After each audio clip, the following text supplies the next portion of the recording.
Welcome to the No Budget Filmcast indie special, I guess is what we'll call this. So we end every episode with saying, hey, let us know what you think via a comment on Instagram, Twitter, or Facebook, or leaving a note in the video or whatever.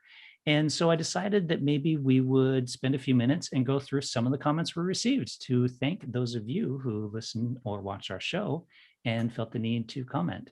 And what was interesting is going through these guys is a lot of the filmmakers actually commented in the films that we've done. And we generally don't tag them or anything when we post them on social media. It's pretty rare that we do. So it's kind of cool that they, looked and found the review and felt the need to comment on it. So the first one. So this one was left on the website, the No Budget Filmmakers website for alternative math, which I think this was your film, Call. And it said, hey, Milo, Claire, and Call, thanks for your review of alternative math. It was fun to hear your take on it, and I'm glad at least 2 non-Milos enjoyed it. Keep up the good work. So if I remember correctly, yeah, you guys liked that one. I was a little less impressed. And that was by David Maddox, the maker of alternative math. Here's one from Instagram, and it was for Skin. Was that your film, Claire? Or was that? Yeah, did I choose that film? I think I chose it. Yeah. I don't remember. No, it wasn't. It wasn't me. It was someone else. I think. Was it you, Carl? I think it was your film. I can't remember. Who edited it? I don't remember. Oh, it was me. I edited it. Sorry. You're trying to shift blame now. Yeah, it's Carl's fault. So, hey guys, we heard your podcast. Thank you for the review. This, by the way, was by Guy Native, the maker of Skin. Skin was, this is one of our comments that we tend to accuse a lot of films of being, accuse our films of being Oscar bait. So he basically said, and we must have done that this time around, Skin was not made especially for the Oscar. It was made to make the feature Skin happen. While we were shooting the feature, we found out that it got into the short list, just to be accurate. Thank you. So he was basically correcting on this. Okay. So how dare you, Claire? How dare you? No, I did love it. It was really, I didn't say it was Oscar bait, did I? I'm not sure. Maybe I did. I think it was Milo. And I might have. It was Milo again. It's Milo's fault. I loved Skin. I did. I think I was the one that actually gave it the worst review, by the way. Yeah, they should call you out for that. It's not fair. But I don't know. Yeah, I didn't say it was Oscar bait. Oh, I think Claire and I were the ones who said Oscar bait because it has all those Oscar bait qualities to it. Yeah. So apologies to the filmmaker. It was a really, really good film. Brilliant. We did like it. Native on behalf of Claire. All right, so this is The Death of Kevin Carter. Don't have a note here of who wrote this, so I must not have been the filmmaker. Merge music and film. I've just come here from the Death of Kevin Carter documentary that you commented on. At the time in South Africa, the whole country just prior to 94 and Mandela was desensitized to the violence. Mandela was desensitized to the violence, okay. And the Bang Bang Club were the window to the soul of South Africa and were the rock stars of free speech.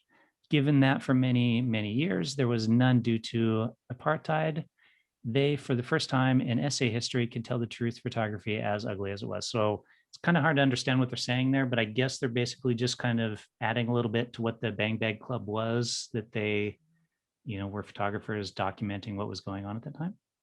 Well, I don't know. I mean, I think he's saying that that Kevin Carter and the Bang Bang Club kind of were a kind of window onto the violence that was happening, and it was probably censored to a large degree in apartheid South Africa. So they provided a sort of a critical service.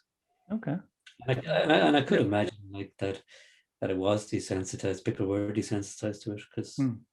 Yeah, that's what happened. For me, it was a very shocking documentary. Like I only watched it because of no budget, but I still think about it, even now, and just that whole, what was in the documentary. Yeah. So nice comment. That was on YouTube, by the way. Okay. Next one. This was on the Peanut Butter Falcon. I liked the film, but I enjoyed this other movie called Champions. that touches on the subject from a different point of view. So maybe we could do another review at some later date on this film called Champions. Cool. He left she, basically it's on YouTube. So it was, their username was Serpeta, Serpeta. So however that works. And they left the link to the IMDb. And for Champions is a 2018 movie directed by Javier Fesser. A basketball coach is sentenced to community service, forced to work with a team of mentally disabled players. Yeah, might be worth watching. And you know what's funny? When we watched Peanut Butter Falcon, I think we're all rooting for Shia LaBeouf at the time, because we hadn't heard about all the stuff that came afterwards. But now it's kind of changed my perspective on it. You know, just the whole, because I was rooting for him when I saw him in it, you know, and obviously now it's tainted it a little bit. But I definitely have to check out Champions and see what it's about.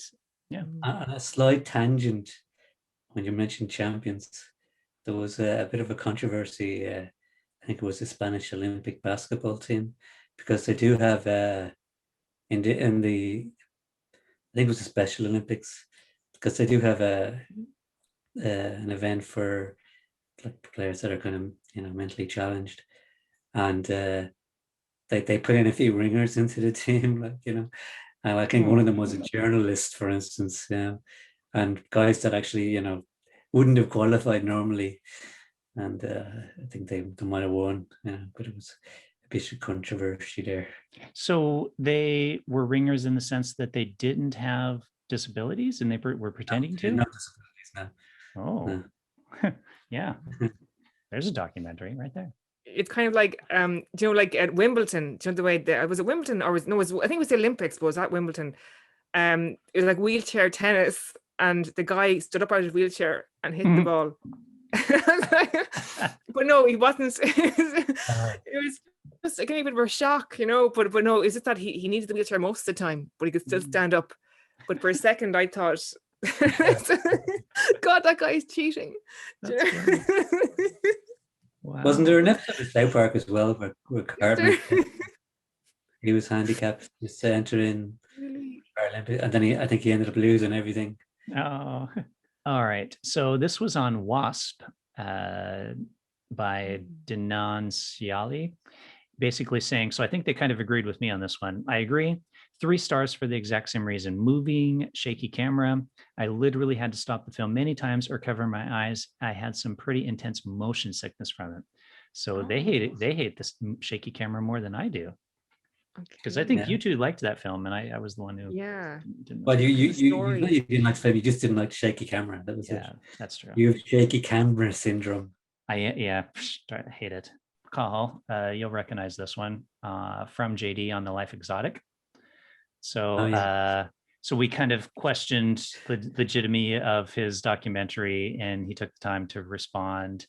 And we actually had an interview with him later on and talked about this. JD's a great guy, so all the best to him. But basically, I won't read it all because it's kind of a long one, but basically said that he did not cheat us in regards to his documentary and what it included.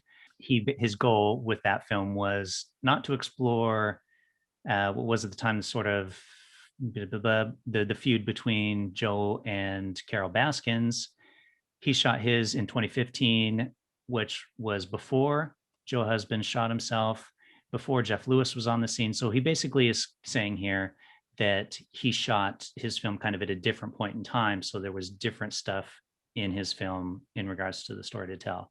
And so that was kind of it. So we kind of called him out. I think Cathal did a little bit on just kind of the content and you know, obviously, if anyone wants to follow up on that conversation, they can listen to our interview with JD, and we actually discussed this very topic. But I can't wait to see the film, the Tiger King film. It'll be interesting because apparently there's going to be a film at some stage. So. Yeah, that's true. With didn't they cast Nick Cage? I think that was a rumor, a really false rumor. No, unintended. Okay, I'm going to run through a couple real quick here. So, this one was for, we were talking about Parasite, me and Cathal, about the budget, whether or not it's considered indie or whatever. We weren't sure what the budget was. So somebody left a comment saying the budget was 11.4 million in US dollars. So, and the last one I want to mention here, by the way, this isn't all of them, but this is just the highlights. And thanks everyone for who did that. The last one is English teacher Blake Ritter comment and his actor Lewis James. So Lewis responded with, "Thank you so much for your review. Really means a lot coming out there to take the time to appreciate our work and discuss it. Keep up the great work on your channel." And then Blake said, "Thank you so much for you guys. One of the reasons why I keep making films, because we like his films." So it was really kind of him to do that. And that's it, No Budget Audience.